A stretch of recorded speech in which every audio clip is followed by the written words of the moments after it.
Olá, queridos alunos, tudo bem? Estou eu aqui de volta, professor Guilherme Corrêa, professor de Direito Processual Civil.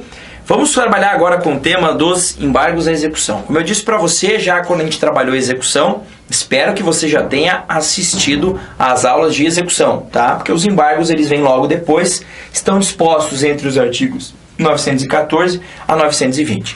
Embaixo eu trago uma informação que até certo ponto é desnecessária. Mas sabe aquela coisa, vamos dizer o óbvio várias vezes, porque às vezes você tem aí muito material para estudar, muitas disciplinas para estudar, e é natural que você não vá dominar todas elas. E às vezes você tem dificuldade em processo civil, o que é normal, porque é uma matéria pesada mesmo, e fala, professor, embargos à execução eu apresento quando? Quando você tem uma execução fundada em título extrajudicial. Por quê? Porque quando você tem uma execução fundada em título executivo judicial, o chamado cumprimento de sentença, aí você tem a impugnação ao cumprimento de sentença e não os embargos à execução. Então, os embargos à execução são um meio utilizado pelo devedor numa execução de título extrajudicial para se defender. Isso. E o detalhe é o seguinte, embargos à execução, vamos anotar aqui, ó, é uma ação. Não é uma defesa dentro do processo, negativo. É uma ação nova, que inclusive vai ter início por meio de uma petição inicial. Beleza? Vamos começar a trabalhar e a primeira informação é a desnecessidade de garantia do juízo. O que é isso? Eu preciso, para apresentar os embargos, dar um bem meu como garantia? Cuidado, em regra, não. Você só vai precisar garantir o juízo na execução se tratar de uma execução fiscal regulada pela Lei 6830 de 80. Então vamos só anotar aqui, ó. Vou anotar aqui, ó, exceção. Exceção. Lei 6830 de 80, a chamada Lei de Execução Fiscal. Então, se você é réu, se você é devedor em uma execução fiscal e você quer embargar essa execução fiscal, aí lá sim, lá você vai precisar, sem dúvida nenhuma, garantir o juízo. Então, a desnecessidade de garantia do juízo vale para as execuções tradicionais, as regidas pelo Código de Processo Civil. Se você estiver diante de uma execução regida pela Lei 6830 de 80, a chamada execução fiscal, caso você queira embargar, caso você queira se opor àquela execução, aí você vai precisar garantir o juízo, tá? Olha lá.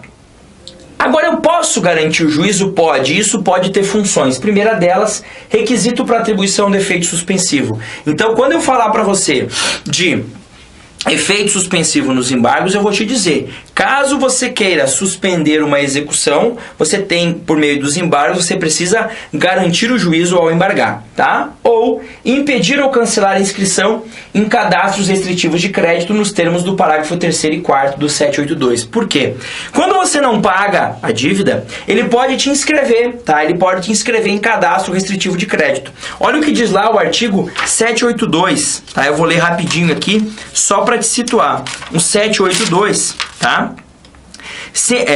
Cadê? A requerimento da parte, pode o juiz determinar a inclusão do nome do executado em cadastro de inadimplentes. A inscrição será cancelada imediatamente se for efetuado o pagamento ou for garantida a execução. Em resumo, eu posso pôr o nome do cara no CEPROC porque não pagou, mas se ele garantir a dívida, se ele colocar um bem como garantia, por exemplo, deu um bem à penhora, nesse caso eu posso cancelar essa eventual inscrição que foi realizada. Então, cuidado, eu não preciso garantir o juízo para embargar, mas se eu quiser garantir o juízo, eu posso. E ao garantir o juízo, eu posso ter efeito suspensivo aos embargos à execução e posso também impedir ou até cancelar eventual inscrição do meu nome num eventual cadastro de inadimplente. Beleza? Ajuizamento de embargos. Como eu disse para vocês, os embargos eles iniciam por petição inicial, porque são uma ação. E aí eu coloco uma observação, atenção para o valor da causa. Quando você faz uma petição inicial, você tem que atentar aos requisitos dos artigos 319 e 320, tá? No 319, um dos requisitos é o valor da causa, tá? É muito comum as pessoas acharem que o valor da causa dos embargos é o mesmo valor da causa da execução. Tá errado, não é assim. O valor da causa dos embargos é o valor que eu quero discutir nos embargos. É claro que se a minha execução é de 100 mil e eu entro com embargos à execução para destruir os 100 mil, valor da causa dos embargos 100 mil. Agora, valor da causa da execução 100 mil, está me cobrando 100 mil. Eu entro com uma ação de embargos para dizer que 50 mil eu já paguei. Ou seja, 50 mil eu estou dizendo que eu não devo mais. Embargos à execução, então, de 50 mil como valor da causa. Tá bom? Tranquilo? Ainda, essa petição inicial deve ser distribuída por dependência aos autos da execução. Então, não é aquela distribuição livre, aquela distribuição aleatória, aquela distribuição por sorteio. Quando eu ingresso com uma petição de embargos à execução, eu já sei para onde ela vai. Ela será distribuída por dependência aos autos da execução. Autuada em apartado. O que significa autuação em apartado? Significa dizer que eu não vou autuar dentro da execução. Autos apartados. Execução, embargos. Claro, tramitando de forma apensa, mas cada um nos seus autos. Tá? E aí, quando eu tiver autos físicos, instrução da inicial com cópias importantes da execução e outras que o embargante reputar importantes. Então, se os autos são físicos, os autos tramitam de forma física, eu tenho que instruir com algumas cópias da execução que eu entenda que são importantes, tá? Observação no caso de embargos na execução por carta. Aqui, a lei, apesar de não deixar muito claro, está referindo-se à execução por carta precatória. Imagine um processo de execução que tramite em Curitiba, mas eu cite o réu, eu cite o devedor lá em Londrina, tá? Ele é citado lá, professor, ele quer se defender por meio de embargos. Ele apresenta os embargos lá ou aqui? Ele apresenta no juízo deprecante, que é esse aqui que mandou a carta precatória para lá, ou o juízo deprecado, que é Londrina, que recebeu a carta precatória. Olha lá, tanto faz. Ele apresenta os embargos no deprecante ou no deprecado. Escolha dele. Deprecante, o que expediu a precatória, onde está tramitando a execução. Deprecado, aquele que recebeu a carta precatória. Aquele que é o local onde ele está domiciliado. Então ele apresenta os embargos aqui ou lá. Agora, quem julga esses embargos? Depende. Olha lá. Se os embargos versarem exclusivamente sobre os atos de penhora, avaliação ou alienação realizados pelo deprecado, esse julga. Então vamos imaginar que os embargos dele digam assim, olha, penhoraram um bem meu aqui indevidamente. Esse bem aqui é um bem de família, só isso que eu discuto. O deprecado é que julga.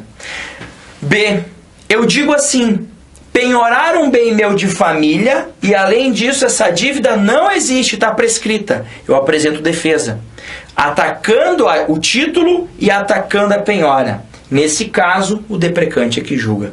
Então, se forem vícios exclusivamente da penhora, avaliação ou alienação, determinados lá pelo deprecado, realizados lá pelo deprecado, é ele que julga. Se tiver outras coisas que não só isso, o deprecante é que vai julgar. A súmula 46 do STJ, apesar de velha, continua valendo. Na execução por carta, os embargos do devedor, né, mesma coisa que embargos à execução, serão decididos no juízo deprecante, salvo se versarem unicamente vícios ou defeitos da penhora, avaliação ou alienação dos bens. Então, esse entendimento sumular bastante antigo do STJ, representado aí pela súmula 46, continua valendo ainda para os embargos por carta. Prazo de ajuizamento, 15 dias, contados da citação do réu. Então, o réu é citado para pagar em 3 dias ou embargar em 15. É óbvio que o mandado de citação é citação para pagar. Não tem uma ordem de citação para embargar, é citação para pagar. Se ele quiser, ele pode embargar no prazo de 15 dias, tá? No caso de mais de um executado, os prazos têm início a partir do ato que realizou a citação de cada executado, salvo no caso de executados cônjuges ou companheiros, situação em que vale a última data. Então vamos lá. Só baixar aqui rapidinho, só pegar a caneta que o professor derrubou e tá tudo na mão de volta. Imaginem que haja uma execução do A contra o B e o C, tá? O B e o C são os executados. O B tem o seu mandado de citação juntado aos autos no dia 17 de novembro. Vamos imaginar que 17 de novembro é uma quarta-feira. Estou chutando aqui, tá? E o C tem o seu mandado de citação juntado no dia 24 de novembro. Quando começa a contar os 15 dias? Para o A, no dia 18. E para o C, no dia 25, evidentemente, se forem dias úteis, tá? Agora, se o B e o C forem marido e mulher ou companheiros, vivem em união estável, aí os dois começam a contar no dia 25, tá? Então, no caso de execução, o início do prazo de cada um para embargar depende da data do respectivo instrumento citatório.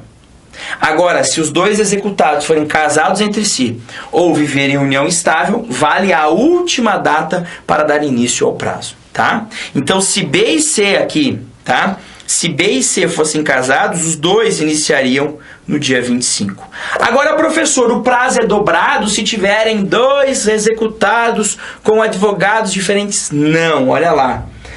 Não há prazo em dobro no caso de litisconsortes com advogados diferentes de escritório de advocacia diferentes. Por quê? O prazo em dobro é para se manifestar nos próprios autos. Aqui a manifestação não se dará nos próprios autos. A manifestação aqui ocorrerá por meio de uma nova ação judicial. Ok? Beleza? Tranquilo? Avança um pouquinho lá. Parcelamento do crédito. Professor, não pode ser nem 8 nem 80, né? Como assim? Eu tenho aquele cara que não quer pagar e não paga mesmo e faz de tudo para não pagar. E eu tenho aquele cara que quer pagar e paga. É isso? Não, eu tenho um meio termo aí.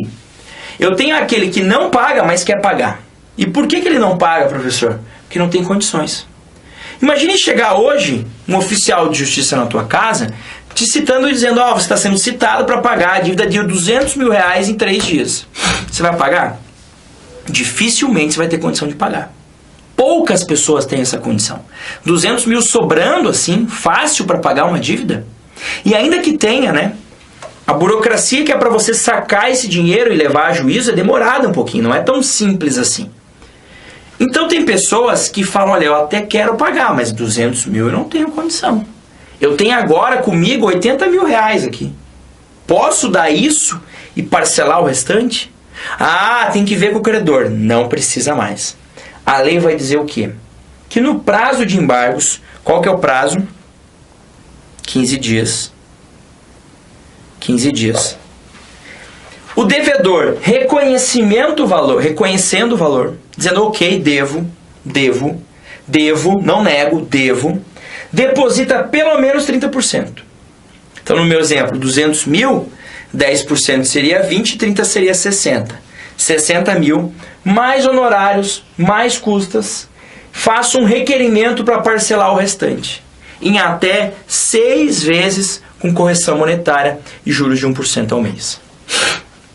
Então vejam, ó, devo 200, deposito 60 mil pelo menos agora, já pago honorários e custas, ok, e peço para parcelar os outros 140 em 6 vezes, sem juros, com juros, desculpe, de 1% ao mês e correção monetária, tá?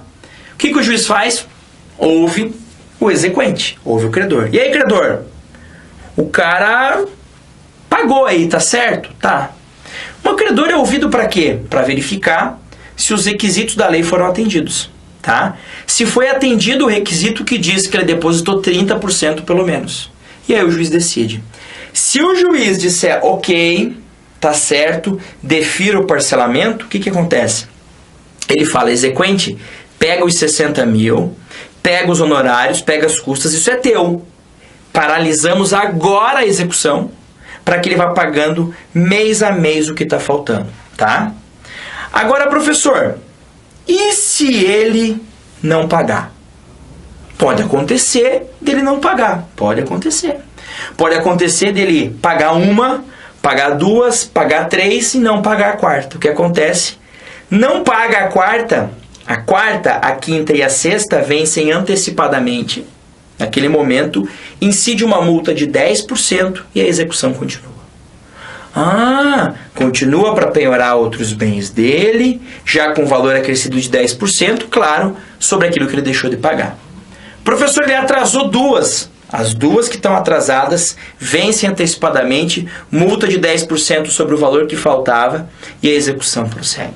Tá? Professor, na última ele não pagou. Essa última vence, por exemplo, faltava R$5.000, 10% de multa e a execução prossegue. E se ele pagar tudo? Se ele pagar tudo, evidentemente, a execução será extinta. Tá?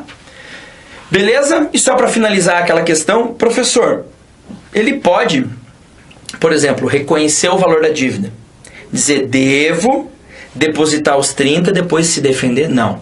A partir do momento que ele reconhece, ele perde o direito de se defender. Até por uma questão preclusiva aqui, né? Ocorre o que a gente chama de preclusão lógica. Se ele acabou de reconhecer a existência da dívida, evidentemente que ele não vai poder se defender nesse caso aí.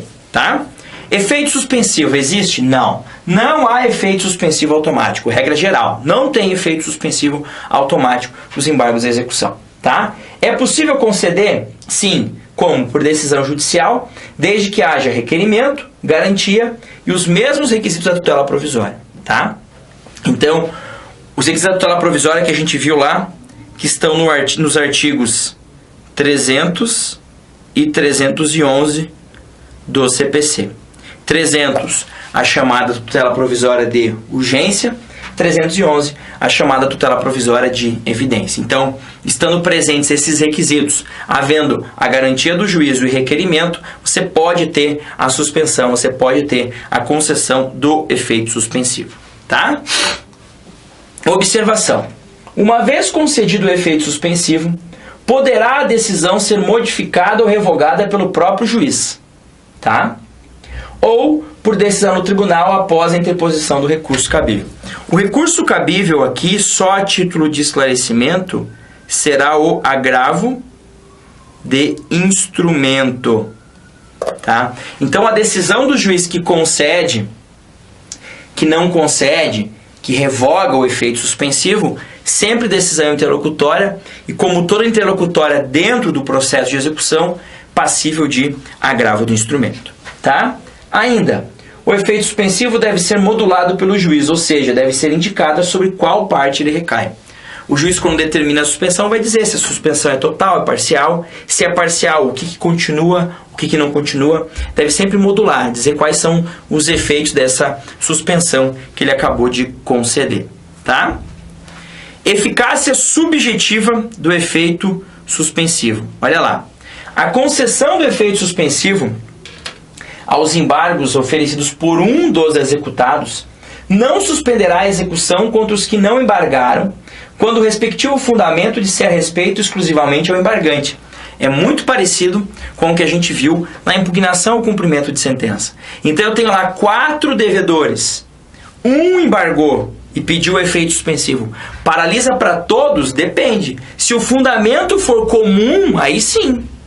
Se os motivos que ensejaram a concessão do efeito suspensivo forem do embargante e de todos os outros, ok.